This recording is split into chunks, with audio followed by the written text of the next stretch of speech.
My name is Dylan. I am a rising junior at Regis High School, and my main project is going to be an omnidirectional robot. Now, the way I'm going to control the omnidirectional robot is a controller, a PlayStation controller. And so I first need to make sure I can actually use it to control smaller things before I move on to an actual robot. So what I have here is a couple of LEDs set up. So the first thing I wanted to make sure I could do was make sure I could use these buttons. So right now if I press the red button, the red LED goes on. If I press the blue button, blue LED goes on. Green button, green goes on. And pink goes on.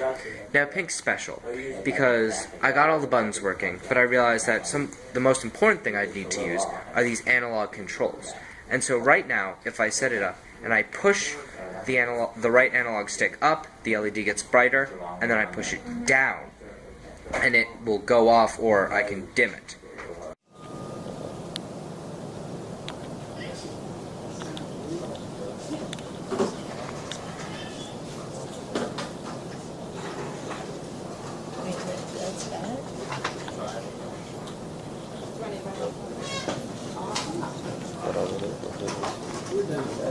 And so the final thing I wanted to do was get the controller vibrating, so that way I would have everything about the controller covered. And so it's a little difficult to see, but when I push it up, the controller's actually vibrating, and if we put it against the table, you can hear it a little better. And so at this point I've thoroughly covered the controller. And so to get to this point, I had a little help from the internet, which provided certain code for dealing with the PlayStation controller, but I had to learn a lot of it myself.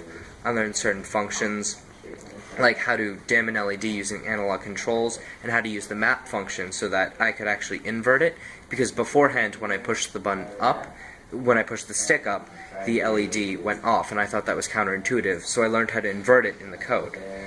And so my next milestone is going to be looking towards the wheels and seeing if I can control them with the same PlayStation controller.